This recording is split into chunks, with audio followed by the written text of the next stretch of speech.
All right, guys, welcome back to episode 12 of Panther Ranters Podcast. We had taken another quick little break off. We're too much to talk about, but since we have taken a week off, there is a ton to talk about now. So, without further ado, we'll go ahead and jump right in and get this episode kicked off. Welcome to Panther Ranters Podcast. Kick back and enjoy news, topics, and more for your Panthers. With your host, Andrew, and co-hosts, Michael and Logan.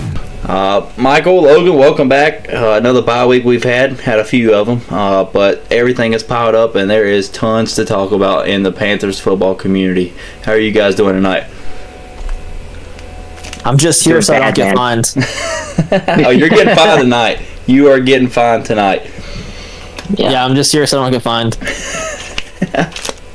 But no, we actually do have a good last talk about, like, it's been a very chaotic last 48 hours. It has. Yeah. We finally get some news, and it's most of it is not positive.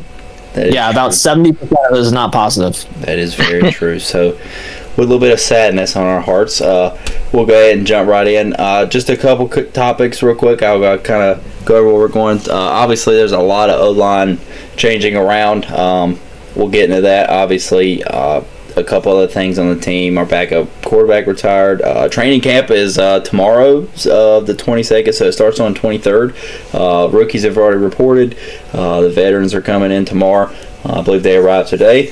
So yeah, that's arrived and reported today. Yep, nice. So football's basically here. We can basically say football is back. No games yet. We do have the first game obviously coming up, not this Saturday, but next Saturday. No, 2 Saturdays. Sorry, 2 Saturdays from now.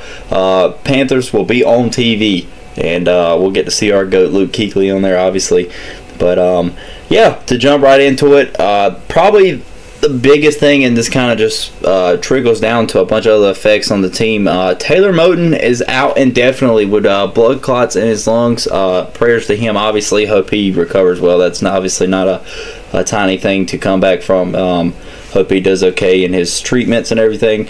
But yeah, I mean, starting from Taylor Motons, there's a lot that trickles from that.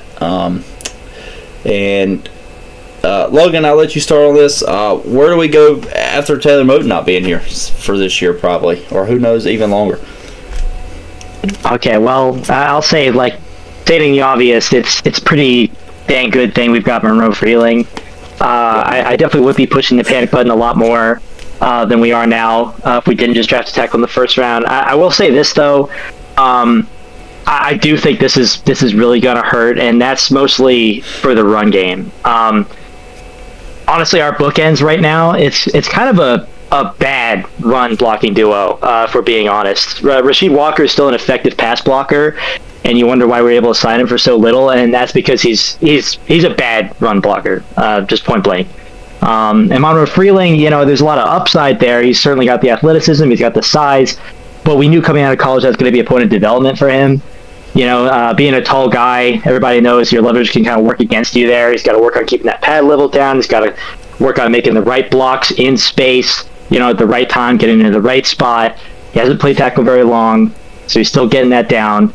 He's got a tendency to lean on blocks and everything like that. So right now, even though I think pass blocking wise, we're going to be able to survive, I think maybe we'll see some rookie struggles from Monroe Freeling. Of course, maybe a few bit more than you'd expect given the switch to right tackle. But I think the real problem is we're really going to have to look and seriously consider if our what we're planning to do on the ground beforehand is still going to work with this tackle duo.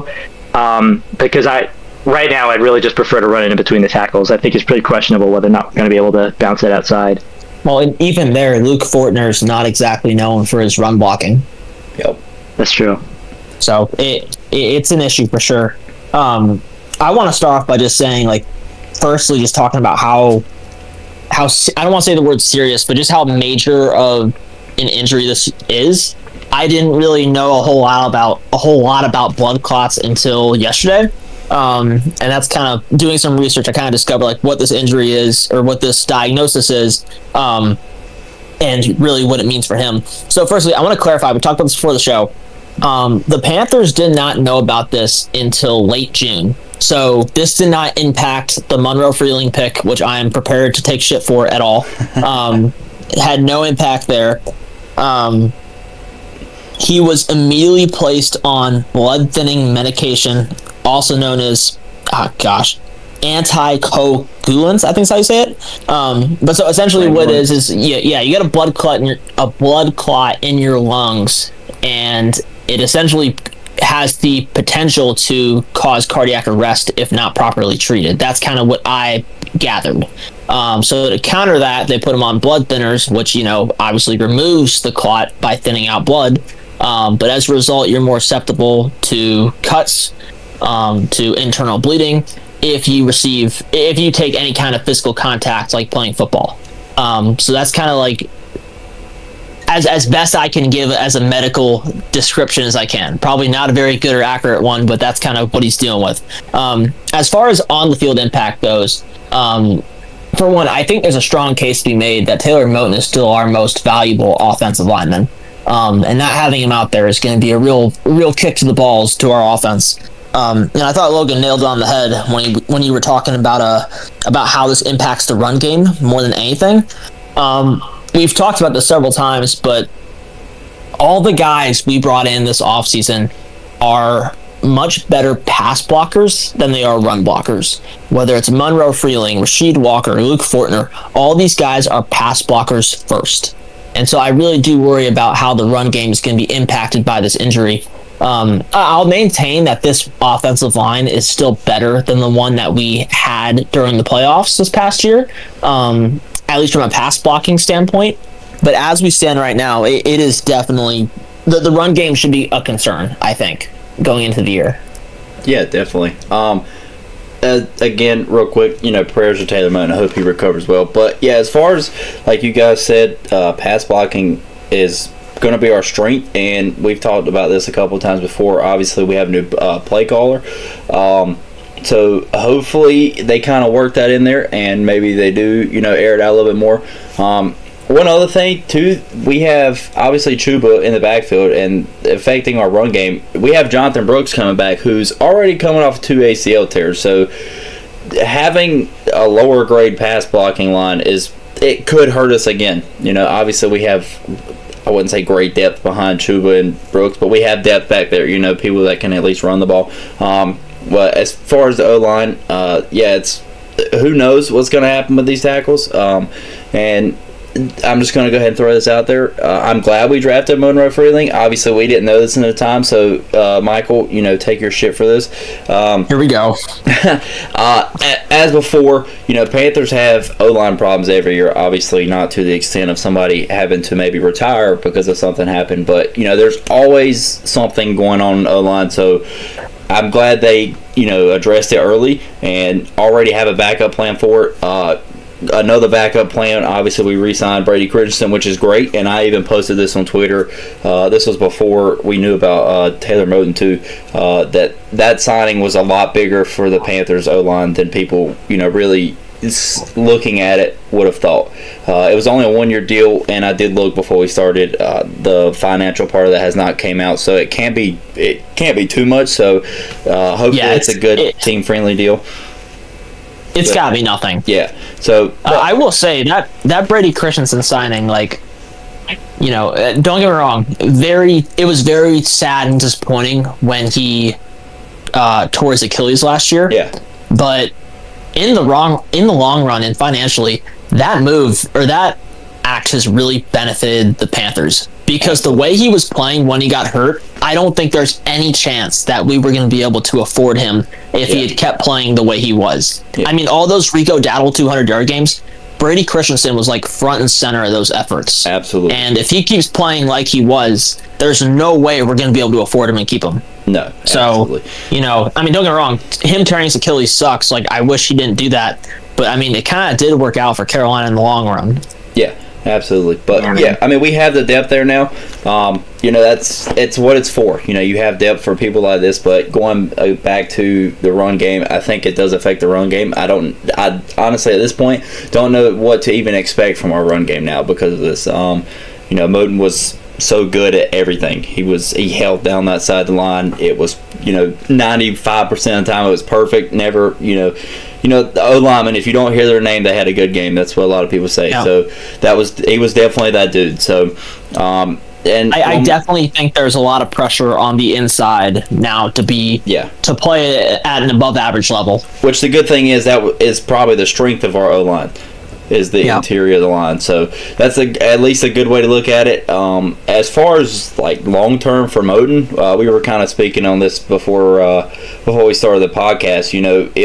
If he's on blood thinners, and great medical lesson by the way from Michael there. But if he's on blood thinners, that Michael said, if you get hit, you cut real easy. And playing such a physical game as football, is he even going to be able to play again? I said before the podcast started too, I think if he does come back this year, it'll probably be for a few games, and hopefully it works out and he can play another 3 or 4 years and hold down our line for us until he retires as a Panther. But worst case scenario, it comes back and he gets touched and just cuts open, and he just can't afford for his physical well-being to play anymore, which is going to suck long term, obviously. But we do have Monroe Freeling. It's what we drafted him for, a franchise tackle, hopefully. I'm glad they, not knowing in the time of the draft, but I'm glad they addressed it to have depth there. And correct me if I'm wrong, Dan Morgan already said that Monroe Freeling was starting and Rasheed Walker was probably starting on the other side. So correct. So there's that. It's a blow for sure, but yeah. All I'm gonna say is that we were incredibly fortunate that this happened at the tackle position and not at the receiver position. Because if Moton doesn't get hurt and like Jalen Coker has like an injury problem again, like I would have gone crazy. Yeah, because it's T-Mac. We saw what the offense looks like without Coker. Be very fortunate this happened at this position group and not at another position group. Yep, definitely probably the deepest group on the team. Yeah. So, which props to Dan Morgan for that. Yep, props to Dan Morgan for drafting Monroe Freeling. Michael, you got to say it was a good pick. It was a good pick. It worked out. We got very lucky. Hey. That's what we saw the future. We knew that this would happen. Yep. And we prepared for it. So, whatever glass ball that Dan Morgan's looking at, keep doing it. It's working out great. Yeah. So as far that's a lot for the O-line. Obviously, big changes coming. Again, there's no timetable for Moton's return, so nobody knows anything. They did say that he is expected to return this season, but nobody really knows when. Sticking with the injury bug, on a lot less level of an injury, J.C. Horn did cut his foot. I completely missed it, so I don't know how, if you guys know, but he's only going to miss a week or two until training camp. So there's that injury to our star cornerback too. I didn't recall on seeing how he did it, but okay. So go ahead, Logan. I was just going to ask, I'm a little confused about that. I was thinking about it, I guess if you're just saying he's just going to miss 1 or 2 weeks, I guess it's okay, but I'm just a little confused, so did he just cut his foot, or what other injuries can you get on your foot? We don't know. Obviously, he didn't break it, or was it some sort of strain? I'm a little confused why a cut would make him miss time. My guess is, they said it was stitches. They said it was he just received stitches on his foot. I'm guessing he got stepped on or something like that, and that's what caused it. That's the only thing I can imagine that caused it. Just don't want him opening him back up, I guess. Yeah, and if this happened during the regular season, if he got cut during a game, I don't even think this is serious enough that he would miss the next week. I think if he got cut on Sunday, he would be playing the following week, even if he got stitches in his foot. Yeah. Yeah. Yeah, stitches are typically a couple days to a week or two at most, if it's bad, which this doesn't sound bad. I think the reason that people flipped out about this was because the J.C. Horn injury and the Taylor Moton blood clot thing were reported in the same tweet by a lot of people, and they came out at the same time, so naturally everyone just flipped out about both. But yeah, I don't think this is serious at all. I think the timing is more than anything why people are concerned about this. Yeah, Horn has a little bit of a injury history. Doesn't really sound like this is going to linger around at all. I will say, just watch out for it. Keep your eye on it because, there is a lot of talk that we're going to try to use him as a little bit more of a nickelback this year. All the best defensive coordinators are really leaning into that big nickel trend, and sounds like Horn might be ours. So this defense is going to need a lot of practice with him to get used to those coverages, make sure that they're comfortable with those looks. So his practice is really important to get him on the field, even though he is such a seasoned veteran. Right. But it doesn't really sound like this is going to impact that much. And I'm not concerned about. I'll be honest. I'm not concerned about this at all. Yeah, they said it was. And Horn's been in the system for going on 4 seasons. Yeah. So. Yeah, he should be fine. One thing, this is kind of flowing into our next topic, actually. Again, this is not a major injury for JC. He should be fine, maybe a week, and then he'll be good for training camp or anything. But kind of going into our training camp battles topic we were going to talk about, behind JC and obviously Mike Jackson, one of my top training camp battles that I'm kind of interested in seeing is who's going to take over for cornerback 3. We got Corey Thornton, Will Lee, and mine just went blank. The dude that caught the pick 6 last year against the Falcons. Charles Smith-Wade? Yes, Charles Smith-Wade. So still have those 3. They're going to obviously be competing for cornerback 3, and long-term probably competing for cornerback 2 after this year because of Mike Jackson. I still think he'll be going next year. So there's that. There's some more training camp battles. I'm ready to see how that turns out. But I'll let you guys touch on a couple of the other training camp battles. Yeah, for me, my biggest question is who is going to be, which receiver is getting cut of the top 8. Like, I know we've talked about this before, but we really have no lead on who's going to be the odd man out, unfortunately. I mean, right now it's T-Mac and Coker at 1 and 2, Leggett or Brazel at 3, and then you have John Mechie, David Moore, Jimmy Horn, and I'm forgetting somebody. There's one more. She said Tremaine? Yeah, Bryson. Oh, yeah, Tremaine. Bryson Tremaine. That's who it is. So you have a pretty much a 4-way battle for 3 spots. Yeah. And in my opinion, all 4 of those guys are more than capable of making a 53-man roster. Absolutely. So I'm curious to see how that pans out. And we're not keeping 8 receivers. Yeah. Someone's going to get the boot. Canales has done that since he's been here. Yeah. So. Yeah. So that's what I'm watching. Honestly, I do feel like that's far and away probably the most interesting. I'm still curious to see who's going to start at center, if it's going to be Fortner or Hecht. Or Christensen. We'll see. Yeah, or Christensen. Okay, well, I'll say this about Christensen, too, since we were talking about him earlier. I think Christensen is just such an unlucky dude because he's played all over the line, and he's been pretty good at all of them. And I kind of feel like it's working against him a little bit now because he comes in and he's immediately our best guard depth. He's our backup guard. And I was wondering when we signed him, is he going to be fighting for the center spot? Because when he was playing it last year, he was pretty good. But I just don't know if this coaching staff is going to want to commit him to a starting role unless he's head and shoulders better than those other 2. Because, he's our backup guard. He's probably even our panic button when it comes to tackle. And I don't think you could say the same about Fortner or Hecht. In theory, you could try Hecht at guard, but we don't have any tangible evidence based on his college tape to know whether or not he can do that. Both these guys are career centers. So I do feel like there's a curve kind of working against him there. Yeah, I agree with you. And, I mean, personally, I would start Fortner, at least to start the year, and keep Christensen as, like, the all-around backup. But, I mean, there's a strong case to be made that Christensen is far and away the best run blocker of this group, of the centers. Yeah. So if they wanted to put Christensen back there, I don't think it would be crazy. And he also has the most familiarity with Bryce. Yep, that's exactly what I was about to say. So if I could maybe say something else about that corner race that you're talking about.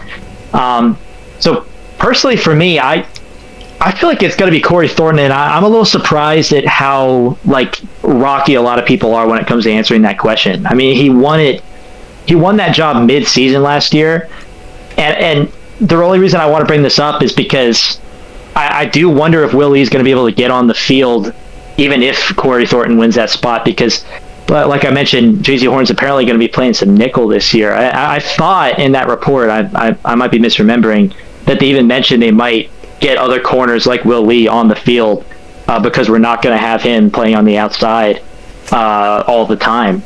It does sound like Will Lee's got some pro-ready attributes to his game, so I'd be pretty interested. I just think he's more of an outside corner, so I feel like it's more of a Chow Smith-Wade Corey Thornton battle that I'd expect Thornton to win in the slot. Yeah, definitely. I could see Willie get on the field, like you said. He's definitely an outside corner, so if they're going to be playing JC on the inside some, obviously probably not a lot, but they could probably throw him out there on a few plays a game and see how he does. He's definitely got it on tape where he's, plays outside a lot, plays against bigger receivers, so he's got it there. Obviously, you got to see how it translates to the NFL, but it's in his bag. As a 4th or 5th round pick, I don't really know how much time you're going to see on the field as a rookie, unless something happens and you have to play. But one other battle I had on here too was the safety battle between Ransom, Scott, and Wheatley. Wheatley, I think, is obviously the outside here. Ransom, Scott's probably going to win it, I think, but there has been a few talks coming up that Ransom, is at least pushing for it. He's shown some during so far early, practice and stuff they've had, but it's definitely a conversation. I think Ransom is kind of a lot like Morgan on the other side, So it'd be kind of questionable to see how they play that.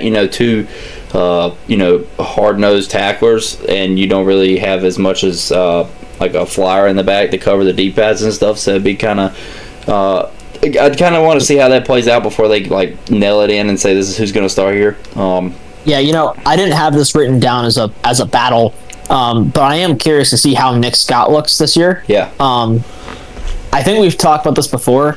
But believe it or not, somehow last year was like a career year for Nick Scott. Yeah. Which just kind of tells you everything you need to know about Nick Scott. So I am curious to see if he regresses back to the absolute liability that he was in Cincinnati and that he was with the Rams at times. Mm-hmm. Hopefully that doesn't happen, but it is a concern to be on our radar. Yeah. So definitely. Yeah, and if that's the case, I would expect Wheatley to jump in there. I know their skill sets aren't exactly the same, but I mean, Wheatley's the best in coverage out of those back end safeties. Damani Richardson is another. Do have Richardson. Yeah, it's true. I guess I do like Damani Richardson coming out too. Yeah. He's kind of a sleeper, and there's still Simmons is still hanging around too if we're trying to be fun. Yeah. He is back there. And the last battle, we kind of already talked this, but I just put on my notes offense line, and I put everybody because that line's probably going to change a lot this year. It's probably going to be dude, not for a great thing, but there's going to be some moving parts on that line this year more than likely. So I did throw that in there for another battle that we can watch out through during training camp. If there's one spot. If there's one spot we need like a Corey Thornton or like a Jalen Coker, just a UDFA to come out of nowhere and ball out, it's on the offensive line. Absolutely.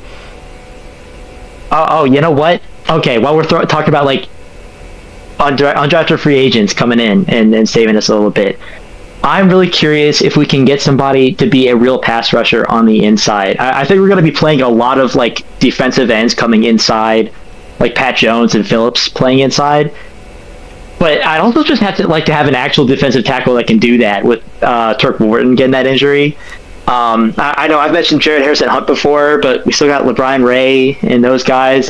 If we can get a little bit out of them, that'd be nice, because right now it's just a run-stopping trio on the inside and little to no pass rush. Yeah.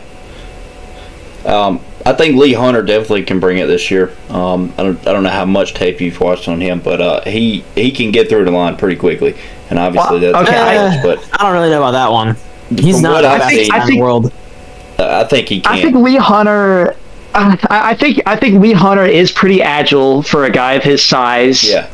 I just don't think he has the burst off the line right now. That's not something that you can improve at, though.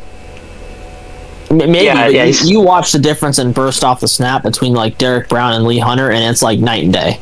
Yeah, it's noticeable. Honestly, if we're being real, that was probably one of Lee Hunter's major drawbacks coming out of college. Was a lot of people were saying he's He's just not don't got a lot of burst to him. But I mean, I follow. I don't remember who it was. Some former NFL guy was saying it's like, a lot of times when you come into the NFL, that can get boosted a little bit because you got all your teammates nudging you on.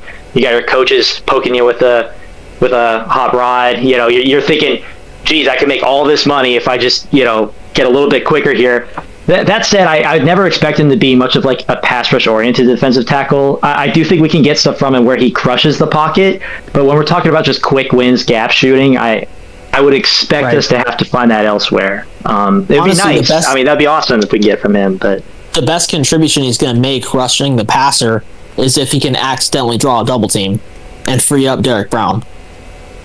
I think we'll actually. I think we could get a good bit of that, and I think we could get a bit of that quicker than you would think too. I've seen a lot of people expect Bobby Brown to eat up most of the snaps there, but man, I'm really bullish on Lee Hunter. I think he's going to be pretty good pretty quickly. We'll see.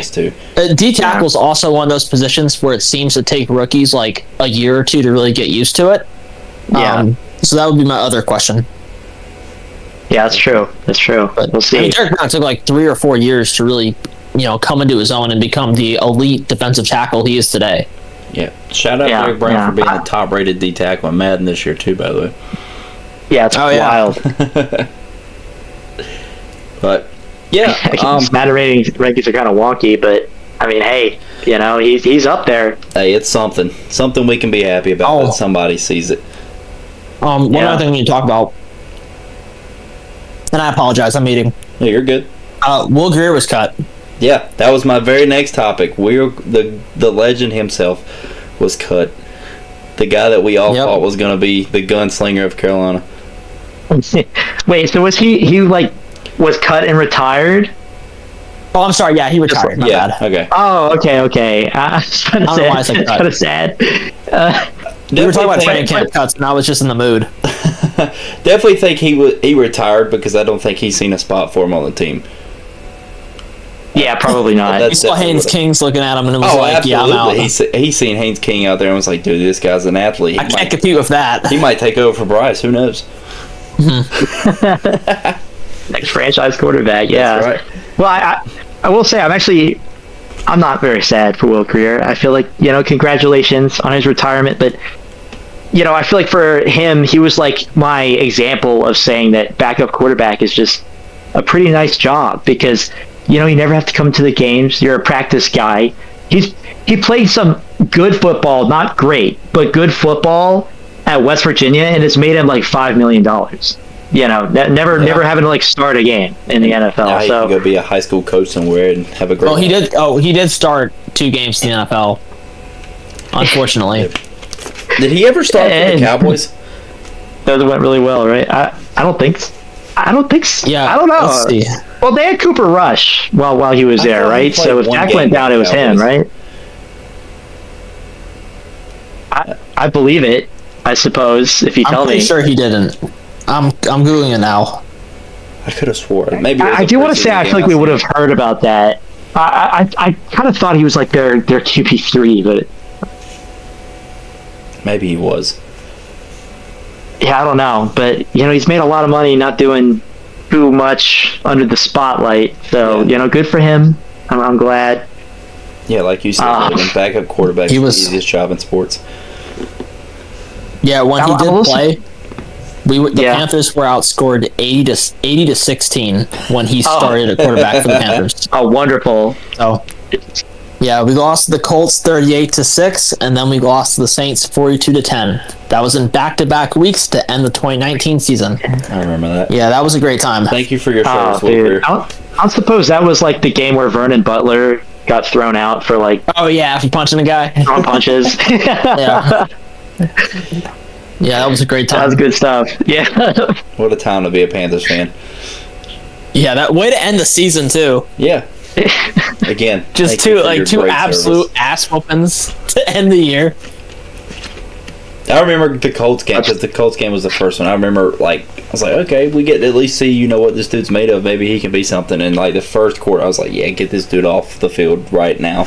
He ain't got. I just remember in that Saints game, the only reason anyone was watching at all was just to see if we could get Christian McCaffrey to hit 1,000 yards and therefore have like the 1,000 thing for him. Yeah. But Will Grier was so epically bad in that first half that he couldn't even check it down right. And thankfully he was pulled mercifully at halftime, and Kyle Allen came in and saved us and got McCaffrey the 1,000 yards. But yeah, he was horrible for us in those two games. And it's not his fault. I mean, he shouldn't. That team was a disaster and was not going anywhere regardless of who was quarterback. Yeah. But he certainly did not help the cause. Not one bit. Yeah, he was definitely...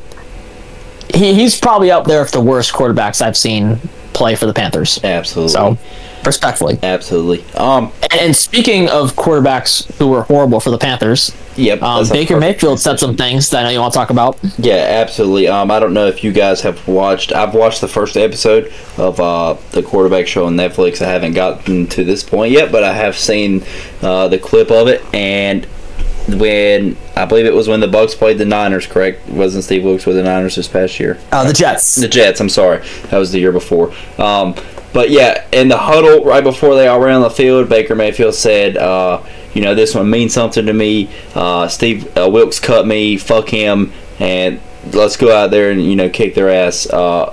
Baker, you will never watch this episode, but screw you, because the way of football that you played for us, and we were still nice enough to say, hey, we're going to release you so you can go find somebody else. That's why we cut you. We did not say, oh, you suck, we're cutting you. We said it in the nicest way possible, so screw you. Oh, facts. Yeah, the way, obviously, and it was all public. We came out and even said that we really, let him go to go find a better, team to go play for, because obviously we weren't in the spot for it at the time. And as I think Wilkes was a great coach while he was here, so to be like that against somebody who was everybody in the locker room loved, everybody loved playing for Wilkes, and you're like the only dude who was like, nah, screw this dude. Just a terrible look on him.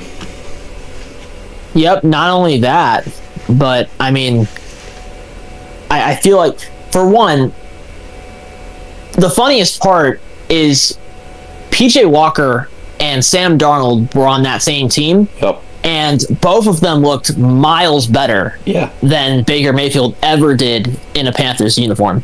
And the other thing, too, is when the Panthers released him, they were under no obligation to do so. Yeah. With how shaky that QB room was that year, they could have easily held him hostage on the roster and just kept him there for the rest of the season. Baker would have never gone to the Rams and had that 4-game stretch where he looks kind of good. And then who knows if he gets the starting job in Tampa. They could have just kept him captive on the Panthers roster of how bad our QB room was on paper. They decided not to do that. Steve Wilkes did the right thing by releasing him and giving Baker one more chance with another team. And Baker, I guess, did not see it that way at all. Which is really unfortunate, because I don't care what anyone says. I get Matt Rule is a bad head coach. No one's going to disagree with that. But Baker Mayfield was absolutely horrible that year. Yeah. And I challenge anyone who disagrees with that, or that is on Baker Mayfield's side in this, to go watch any of those first 7 games from the 2022 season and come out and tell me that Baker Mayfield was good. He had an 18 QBR while he played for us, by the way. Nice. So you ain't even got to go watch. His best game was probably the first one against the Browns, and it wasn't great, but...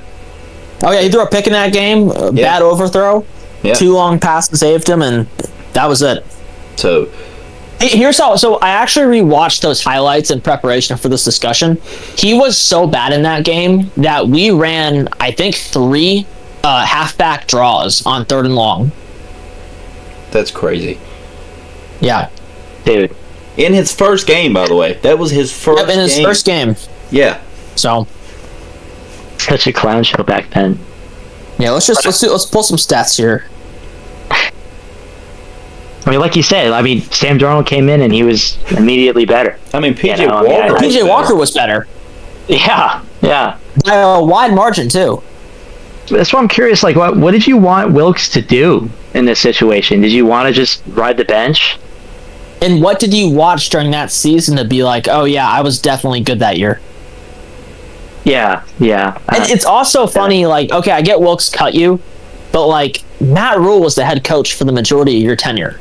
Like, why are you taking everything out on Wilkes, who's an interim and literally just trying to survive right now?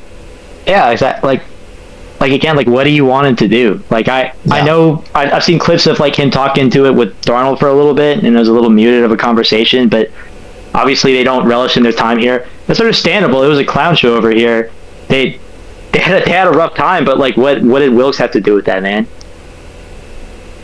Yep. Yeah, he threw 6 touchdowns and 6 picks in 7 games. So beautiful. Beautiful. Yeah, that's Panthers football. Dude, I don't know if I've seen a guy that was like instantly antsier in the pocket than Mayfield. It was really weird. Oh, and he had like a batted ball problem too. Oh, I remember. terrible. That was terrible. Yeah, I don't understand, and that's honestly like, I feel like we should be the salty ones because he went to another team, a division rival, and now he just completely flipped the switch. We never saw that Baker here.